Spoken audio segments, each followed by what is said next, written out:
সকালের শুরুতেই মনে পড়ে কত কিছু সামলাতে হবে। তারপর যখন আস্তে আস্তে একটা একটা করে কাজ করতে থাকি, তখন আবার সব সহজ লাগে। সকাল সকাল ছাদ বাগানে যেয়ে তো মনটা আজ ভরে এলো। এত সুন্দর শিউলি ফুলের সুবাস, আর অন্তরে এক অন্যরকম প্রশান্তি। তারপর সকালে পুজোর জোগাড় করে তুলসী পুজোটা প্রথমে সেরে নিলাম। মাকে গঙ্গা জল দিয়ে বেশ সুন্দর করে মুছিয়ে নিলাম। তারপর সবাই মিলে মাকে শাড়ি পরিয়ে নিয়ে মাকে সাজাতে আরম্ভ করলাম। মাকে শাড়ি পরাতে তিনজন লাগে, একজন হাতে হাতে সাহায্য করে, আর দুজন তো সাজাতেই লাগে। বেশ অনেকটা সময় লাগে জানো তো, তবে বেশ আনন্দের। মাকে নতুন রূপে নতুন করে দেখতে বেশ ভালোই লাগে।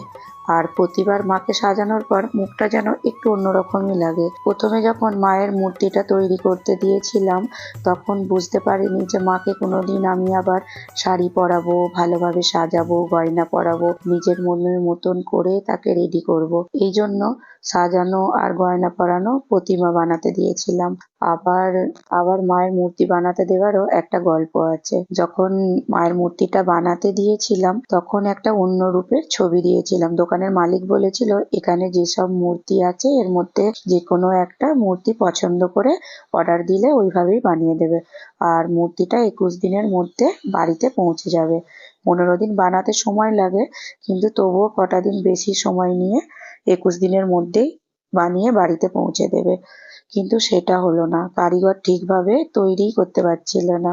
3 মাস সময় লেগেছিল মূর্তি বানাতে। 21 দিন পর যখন ফোন করি, তখন বলে তোমাদের মূর্তি এখনো তৈরি হচ্ছে না, মূর্তি যেন অন্যরকমই রূপ নিয়ে নিচ্ছে।